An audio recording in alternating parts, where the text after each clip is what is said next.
You want to give me the rest stuff because Jazz Chisholm Jr. also out of the lineup on Sunday. They have an off day tomorrow, Stacey, and then the All-Star break is a week from then.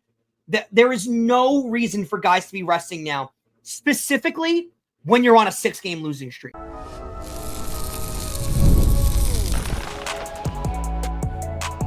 You are Locked On Yankees, your daily New York Yankees podcast. Part of the Locked On Podcast Network, your team every day.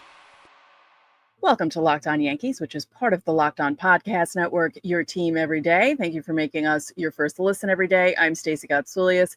Today's episode is brought to you by Monarch Money. Take control of your finances with Monarch Money. Use code LOCKEDONMLB at monarchmoney.com for 50% off your first year. With me, as usual, my co-host, Brian McKeon. Brian, hello. Stacey, they got to win to finalize the series, but does it feel like they're winning currently? No, we're going to talk about that in a bit. Before we get started, don't forget, subscribe to Locked On Yankees on whichever podcasting platform you prefer. Subscribe to our channel on YouTube, like our videos, hit the bell so you're notified whenever our videos go live. And we have a TikTok page. If you're there, follow us at LockedOn_Yankees. On today's show, we'll take a look around the league. We'll even briefly discuss, even though I didn't put it in the rundown, we're going to briefly discuss what the Yankees have ahead of them until the All-Star break, because it's 2 big series and could be make or break time if it hasn't been already.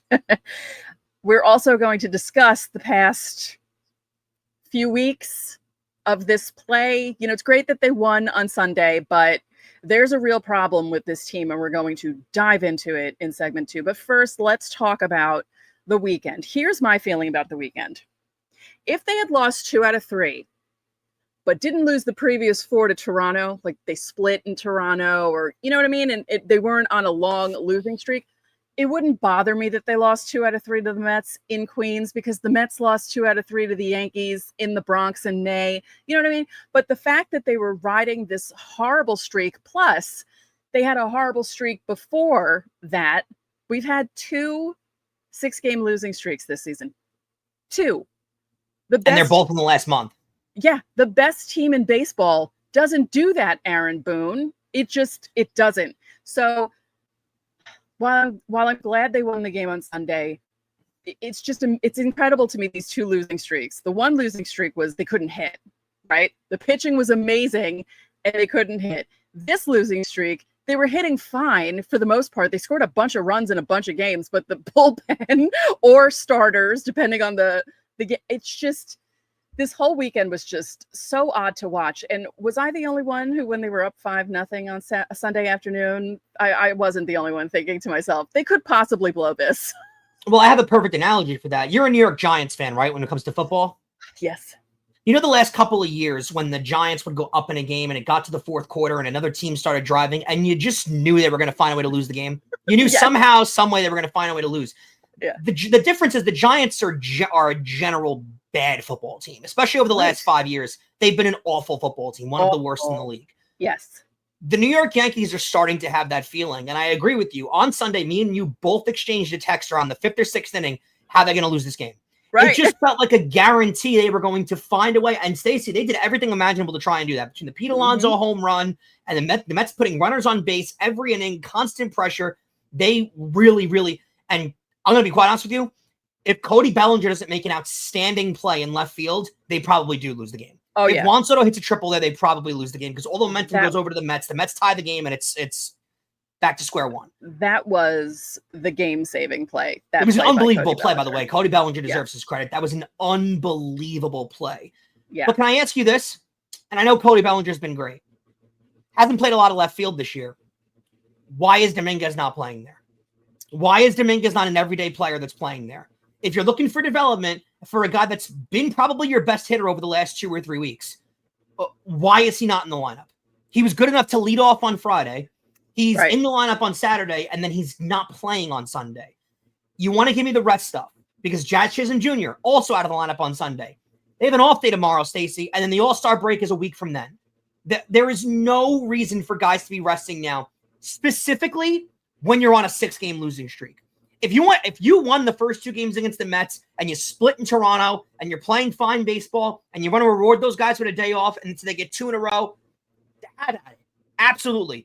That is not a luxury you provide your team when you stink as bad as the Yankees have stunk over the last month, 2 weeks, 3 weeks, month, whatever you want to call it, right? It's basically a month at this point. With this because they lose 2 out of 3 to the Mets. I know they won the last game. I'm really not going to focus on the win because in the grand scheme of things, the win isn't that impressive because the team has played god-awful, didn't play well in the last game. And by the way, you win that game, coming into the series, you know who was the actual worst team in baseball the last month? The Mets. The New York Mets. Right. And the Yankees were the second worst team. So let's the combined records of the Yankees and the Mets in the last month, and I swear to God, look this up. The combined record of the Yankees and Mets in the last month is worse than the combined record of the Colorado Rockies and Chicago White Sox over the last month. Wow. That's atrocious and pathetic on both New York squads, but specifically the Yankees, because that's what we talk about here. I don't. You want to give luxury to lineup changes when the team is playing well. When you go back to the years past where they've won crazy games and they've been on pace with the '98 team, you want to give those teams luxuries and days off. Have at it. Those guys have earned that. You don't give guys days off and luxuries when you have the next day off and they've lost 6 in a row. I don't understand how we're doing that. Plus, the news comes out later in the day that Jazz Chisholm has been dealing with shoulder pain the last couple of weeks now. You had him train all year at second base, all offseason at second base. He complains of shoulder pain, and you keep him at third base where the longer throw is provided to be made. It makes literally absolutely zero sense. Like you're begging for another injury on the squad. It makes no sense. The organization right now is broken. There's no communication between the players, the ownership, the GM, and the manager. Nothing is going right. I would love to sit here right now and call for the manager's job. I'm done with doing that, Stacey. It's not helpful. They're not going to get rid of him. His job's not going anywhere. His job is as safe as anybody else's job out there in a definitive position. He's going absolutely, unbelievably nowhere. And as heart-wrenching as that is to admit, he's going nowhere. I don't know what else to give you with this team because they are heading into a really, really dark path potentially. They don't get Frida Rodon in the Mariners series because they've used them in the Mets series. The Mariners are throwing all of their best pitchers, including Brian Wu, who's going to play in the All-Star game. So that's what they have to face. Then they go to Chicago to face the best offense in all of baseball. Have at it. Enjoy yourselves because they could be going into the All-Star break on a worse direction than they were last year. Right. And that's really saying something because remember last year's All-Star break? They were pitiful going into the All-Star break. It could be worse this year. It's a pattern. Even if they don't lose a series before the All-Star game, they lose that Sunday game in a horrific way. Like last year was the Ben Rice, the big home run. Yep. And then what did Verdugo screw up that play in left field in Camden Yards? Was that right? Yep. I'm not conflating that with something else. Yeah.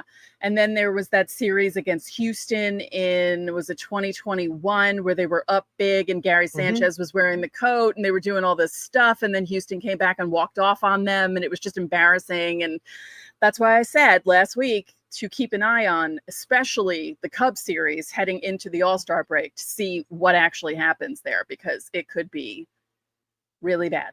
This is not a good baseball team. It's not. There's an insane, and there's talent here, but there's an insane lack of leadership at both levels. I'm sorry. And his numbers are outstanding, and he's an all-time great player. We're not remotely taking that away from him. Aaron Judge is not a great leader. He's not. He's an unbelievable generational baseball player, and I don't want to take that away from him. And he deserved the captain mantle when they gave it to him at the trade at free agency that year. 100% not taking that away from the player. But as a leader, I'm sorry, Stacey, he's been at the helm of the captaincy for the Yankees while all this is going on too. I know we're going to put a lot of the blame on Aaron Boone, and deservedly so, but Aaron Judge has been the captain of this team when a lot of these swoons have gone on too. And if the manager's not going to do it, he hasn't taken the team and said, hey, boys, let's go. Show some urgency. Again, we've discussed this 1,000 times. You could sit at your local watering hole. We can talk about it on Locked On Yankees. You can have a conversation with your uncle outside at the barbecue about how bad this team is and how, it's just the June series. They're struggling in July. It's fine. Wait till October. We can all do that. It's the job of the players in that clubhouse and the manager and the general manager to keep the urgency going throughout the entire regular season. And the Yankees don't do that. You want to get complacent about getting to October? Stacey, they might not get there at this rate. it's not fun watching them. It's not fun knowing that this happens every year and that, and I know people say that Yankee fans shouldn't complain, because this is one thing that I saw this weekend that really drove me crazy.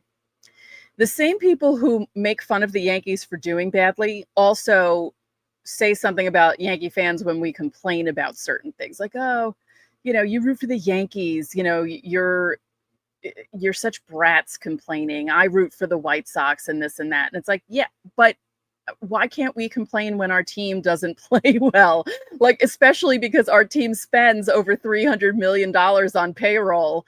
And every year we go through this same swoon every year, the Boone swoon. We're just going to call it the Boone swoon at this point, because it just happens every year with him.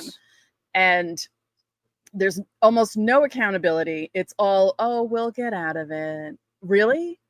The best comment throughout the weekend, and everyone's heard it, and we haven't really dwelled on it because we don't need to, is stating that every single good team goes through stretches like this. No, they don't. And it's a complete and utter lie. And the only ones who have told themselves that, by the way, are the actual New York Yankees. Nobody in the media is saying that. Nobody in the papers, the radio, the podcast formats. No one is saying that. Not even the damn pre and post game show are admitting that. No one is saying that except for the team. If you don't think that's a problem with leadership, you got another thing coming, because that is the definition of complacency and no accountability. They all think this is normal. They all think good teams go on yearly 6-game losing streaks, 2 in a month. No good team does that. The Los Angeles Dodgers lost 18-1 the other day at home to the Houston Astros. There were people going absolutely crazy, saying this is not a good baseball team. And we all know that's not true. You know what they did the next day? Ohtani came out, threw a couple shutout innings. They hit a couple home runs. They won another game. Because that's what teams like that do. They get back on the horse and they get back going. They lose in embarrassing fashion. Sure, every team's going to do that. But they have good leadership. They get the boys together and they rally and they win another game and they get back going. They throw that game away. The Yankees seem to act like, oh, every team goes through losing 19 of 27. That's a normal thing. It's not. No championship caliber team does this. They don't. No. Crazy. Don't forget, subscribe to the channel, hit the like button on our videos, hit the notifications so you know when our videos go up. You can also join the Locked On Yankees Insiders Club. The link is in the description. You get texts from us. You can text us questions, comments, reactions to trades and signings. We send out the lineups during the season, roster moves, and breaking news so you don't have to check social media. I also have one-on-one conversations with the insiders, and a lot of them were feeling it on Sunday, saying, they're not going to blow this, are they? Almost did. Oh, they almost did, but they didn't. Then there's a 14-day free trial, and it's a lot of fun. So join us over there. Coming up, what happens when a team plays badly and there's just no accountability? We're going to keep discussing this next. Ever wish managing your money felt easier? Well, with Monarch Money, it can. Whether you're growing your savings or planning for a big purchase, Monarch puts you in the driver's seat. It's like having your own personal CFO, giving you full visibility and control over all of your finances. Monarch Money is more than just a budgeting app. It's a complete financial command center. You can track all of your accounts, investments, and spending all in one place. So in addition to managing your money, you're also building wealth. And listen, guys, when I got my head on the Monarch Money app, it made everything so much easier for me financially. I'm able to track all of my balances, all my accounts. It's all in one place. It makes it so much easier than flipping back and forth from app to app to app. It's so much easier to manage my money, and I'm doing a lot better with it now that I have it in control. You can take control of all your finances with Monarch Money, and get this, use code one word LOCKEDONMLB at monarchmoney.com for 50% off your first year. That's monarchmoney.com, code LOCKEDONMLB for half off your first year. So if you are a YouTube viewer, a regular YouTube viewer, you know that we've been doing this for a few weeks. But if you go to our channel's page and you click on post, you can participate in Fan Mail Friday. I put up a post every week. You leave your questions there. It's really easy, and it's easy for me to find all your questions. I make the deadline Thursday at 5 p.m., so get those questions in by then. You know what's crazy, Stacey, is I never really envisioned that after the Subway Series weekend, especially 4th of July, when the schedule came out late last year, I would have never thought that we would not be discussing Yankees Mets 4th of July weekend on that Monday about just how much fun the series was, maybe even discussion about the hats, anything that remotely could have happened in that series. And instead we come out of it after a win specifically, complaining and whining about how bad this team is and how awful this team plays. And you know, you're right. Like this is as bad of a stretch as they could possibly imaginably be going through right now. Honestly, I don't relate this as bad to any single stretch they've been going through over the last couple of years. Any of the swoons, I think this is the worst one. I really do. This is as bad as I've seen them play in the last decade through a stretch of time. It's just they're non-competitive in all their games. It's an unbelievably talented team. I'll make this one point, and I don't think it'll happen. So don't take this from me and twist this as in, oh, I said this is going to happen or this might happen. This is not what I'm saying might happen. Just going to throw it out there because I'd love to see it happen.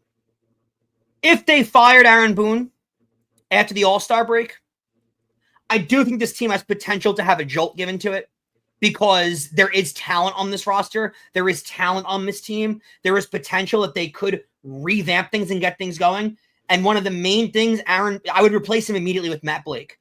One of the main things Aaron Boone struggles with this year specifically is the bullpen because he completely gassed the bullpen in the first 2 months of the year. Yeah. I'd replace him with Matt Blake almost immediately. Not saying that'll happen, but would you agree that if it did happen, this team does have the potential to turn things around? Yeah. I mean, you sometimes see it happen, right? It's happened with Yankee teams in the past when George was in charge and he fired people, and then usually Billy Martin, and then the team would go on a run and they'd be okay. The one I relate this to the most is a couple of years ago when the Phillies let go Joe Girardi in the middle of the season, and they replaced him with Rob Thompson, and the team took off. That team went to the World Series that year. It got Thompson an extension, and that team is basically the same team that it's been with all that talent on it. It had the capability of getting to the World Series. It got to the World Series. They lost in the World Series, but that was a really talented team that wasn't playing up to expectations. And the Yankees feel the same way. Do I think they're going to the World Series? No. And I think they're going to fire Aaron Boone? Also no. I'm just saying there's potential here for them to be able to potentially make a run if they were willing to let go of Aaron Boone. Don't think it's going to happen. One quick thing. What did you think about the hats? I loved them. I actually loved them. I love these new hats with the string going across the front that everyone's wearing nowadays. I actually love that. I'm not sure that I might get one, and I don't usually get the 4th of July hat because I just feel like it's a money grab. But yeah. I think you didn't like them, or did you like them? I liked it. I feel like a lot of years they do screw it up. So this year I actually did like it. But the best to me were the ones a couple of years ago where they had the regular hats with the stars and stripes in the middle of the logo. That I thought were the best one. Yeah, but we haven't seen those in a decade. I kind of like when they don't mess with the hat and they just do something to the logo and not change the entire color of the hat. You know what I mean? I don't know. It was fine. Yeah, and this is the main takeaway I think from the weekend too is the complacency within the organization. I think is the biggest thing, and we're not going to sit here. George Steinbrenner died how many years ago now? 15. We're not going to sit here. And thank you. We're not going to sit here and give you the, oh, what would a George run team do? That argument is so overplayed. And yes, Hal and George are different people. Not every father and son are the same person. We can't expect Hal to be the same person as his father. Yeah, Hank was more like his father. But this would never fly under George's. Aaron Boone would have been. I love when people give you the Aaron Boone would have been fired a few weeks ago, or after this series, after this game. It would have been after Aaron Boone would have been fired a few years ago. Exactly. That's the argument. Yeah, exactly. So there would be no. This extension of leeway is completely unfathomable when it comes to a George Steinbrenner run organization. So let's get that all out of our heads. I do want to say though, when George ran the team, fish rots from the head, just like it does well from the head, I guess, because. From organizationally down, and they were run by Brian Cashman at the time too, there was an electric amount of accountability within the organization. Every single player held themselves accountable. And when you heard Aaron Judge speak the other day about the Yankees and basically recite that, oh, good teams do this all the time. Good teams are going to lose 6 in a row all the time. This happens all the time. When it doesn't, I want you guys to hear what another Yankee captain had to say when they were going through a prolonged losing streak years ago. That's the plan. I mean, we got a long way to go. You take it one day at a time. Yeah, we've hit a rough stretch, but we got a lot of games left. But we need to play better. I mean, we need to pitch, hit, play better defense. We need to do all those things. Calls the entire team out, keeps everybody accountable. The hitting, the pitching, the fielding, the base running, all of it, every single aspect of the game is held accountable. Acknowledges they are playing terrible baseball at the moment, but also keeps the confidence up, saying we are a good team and we will play better. That is how you respond. Not everything, and keep this out of the baseball conversation for a second. Not everything in life is all peaches and roses. You're going to go through some really tough times, and we've all been there. We've all dealt with it. Specifically not in sports. Sports are about peaks and valleys, but you need to keep the confidence up, and you need to acknowledge when your team is not good enough. You can't just keep saying everything is wonderful. When bad things happen to you in life, Stacey, do you sit back and go, yeah, but everything's still great and we're going to keep moving on? No. No. Sit in your own filth sometimes and think about how much life stinks at times. That's how you get through things. The Yankees don't seem to want to do that. And I know we're in an era of coddling the modern day athlete.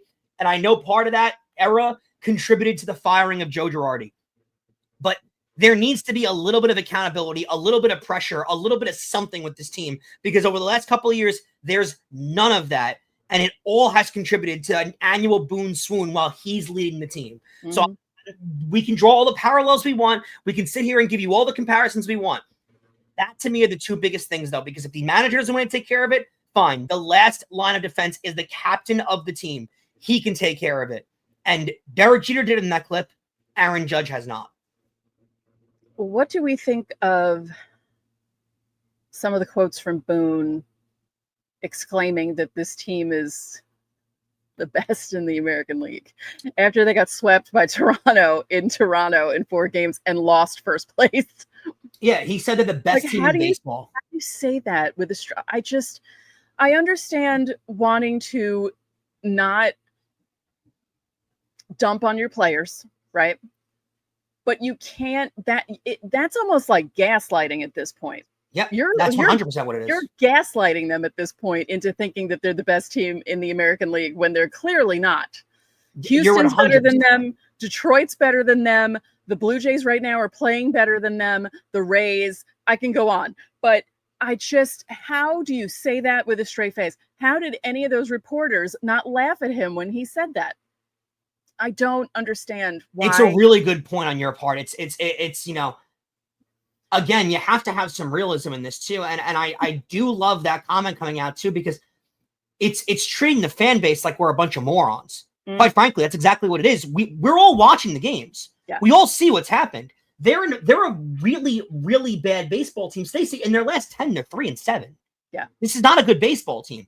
And it is gaslighting us. To sit here and say he said they're the best team in baseball. They're not close. We can name 10 teams that are playing better than them right now. They're not remotely close to the best team in baseball. So to sit there and say that, and again, it's one thing to say that they have the most talent in baseball, or if you sat there and said, when we're clicking, we're the best team in baseball. Right now, we're going through a tough stretch. All that's good and well. To sit there and say they're the best team in baseball, they're not. They're not close. Yeah. They're not remotely close. Yeah, even if he had said that, even if he qualified it with, when we're all clicking, we're one of the best teams in baseball, no one would have batted an eyelash, because they would have been like, it's true, because when you guys are doing really well, you're doing really well. You're 8-2 and 10. You beat a bunch of teams, and you guys get on a run. But you can't come out and say what you said. You just can't. I understand wanting to give your team confidence, and I understand not wanting to sit there and be doom and gloom.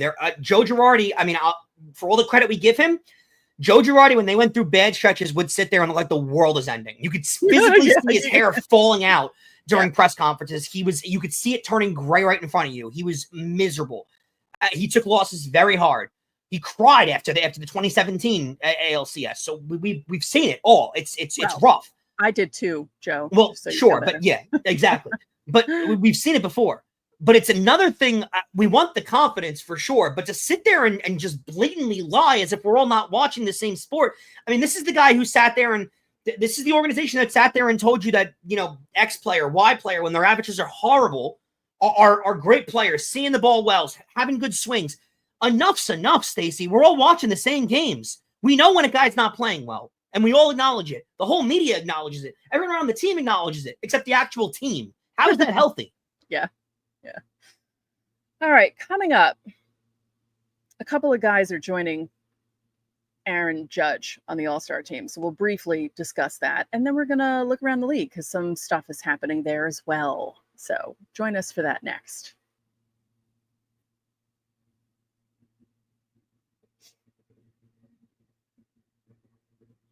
Not only do we cover your team every day, but now we're giving you instant episodes after every single game. Check out the Locked On Yankees postcast hosted by Jay Berman right here on the Locked On Yankees podcast feed, as well as streaming on our YouTube channel. Get rapid reaction to all the biggest moments with the Locked On Yankees postcast. Well, we can call it your YouTube channel if you're subscribed to it, but technically it's ours.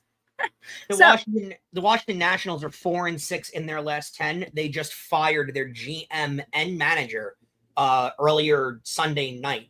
They fired both of them after the game, which is crazy because Rizzo's been there for a long time. Yeah, I was going to say, him, since the World Series team. So he's now gone. The manager is gone. They've moved everybody. The Washington Nationals this year are 37-53. They're 16 games back of the division. They are playing a lot worse because there was a time when they were a couple games out in third place. They've significantly dropped off, so they're not playing well. They just fired their coach and manager. They're 4-6 in their last 10. The Yankees are 3-7 in their last 10. Just throwing that little tidbit out there. So before we go around the league, let's just mention that Max Fried and Jazz Chisholm will be with Aaron Judge at the All-Star game, which is pretty cool. Yeah, very deserving for Fried, obviously. Yeah. Jazz Chisholm, I thought was a weird one. Has missed a lot of time this year. The power numbers are good, but the average is so low. Yeah. I don't think it's. I mean, do you think Jazz Chisholm was an all-star this year? No, but he is. The other one that's this one I thought was actually insane that he got. Did you see the other guy that got all-star is in the all-star game that I think is insane by Major League Baseball? No.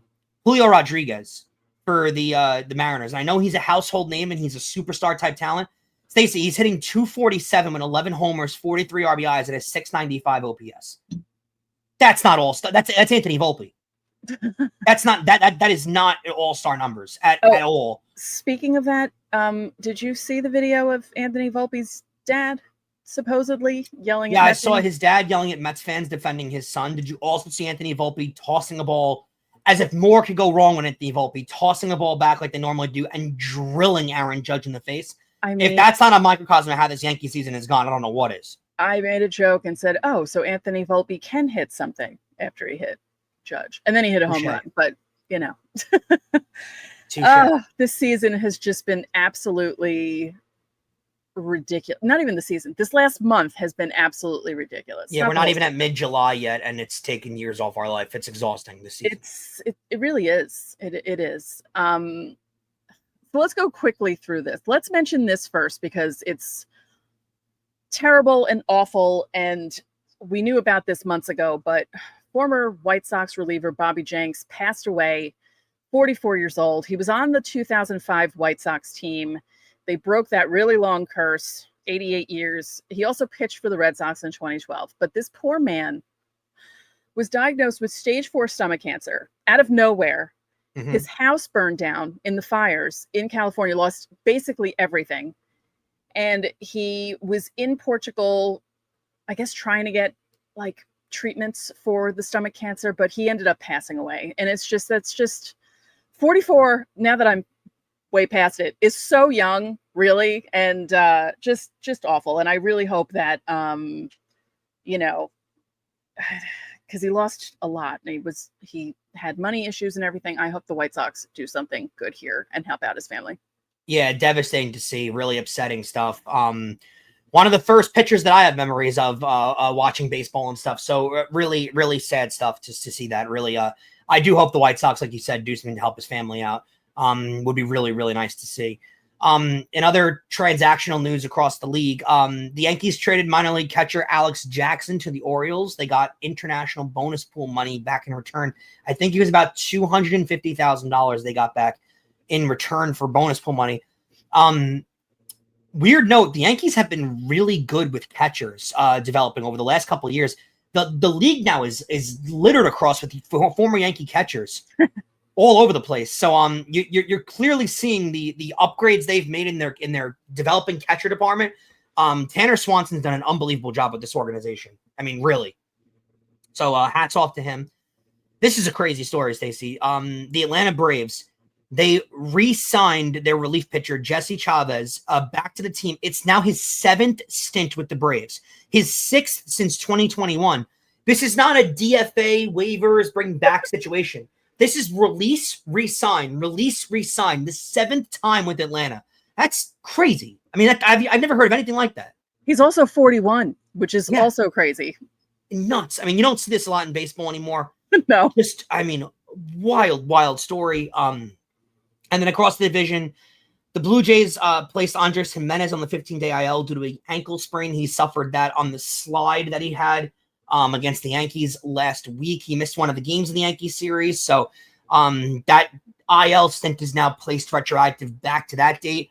So we'll see how long he winds up being out. And the Mets will also get Kodai Senga and Sean Manaea back this week when they head to Kansas City before they hit the All-Star break, as the Yankees will too. And we'll discuss it tomorrow for sure, Stacey. But again, Yankees have a really tough week ahead of themselves before the All-Star break. They get Seattle without any of their aces on the mound, and they got to play the Cubs, who are the best run-scoring team in baseball. It could be a really, really tough week heading into the All-Star break for them. Yep. And coming up tomorrow, we will let you know what's going on in the minors. We'll give you Spencer Jones updates, George Lombard Jr. updates. Yeah, Spencer Jones updates we're going to want to hear, because wow, has he been good. He's showing up and showing out in AAA. We're going to tell you all about it tomorrow. Thank you for making Locked On Yankees your first listen today. For your second listen, check out the all-new Locked On MLB Game Night. Every game, every night, all season long. You get local analysis on a national scale. You can find MLB Game Night on Locked On MLB on YouTube or wherever you listen to your podcasts. So that'll do it for this edition of Locked On Yankees. I'm Stacey Gonsulius. And I'm Brian McKeon, and we'll catch you tomorrow.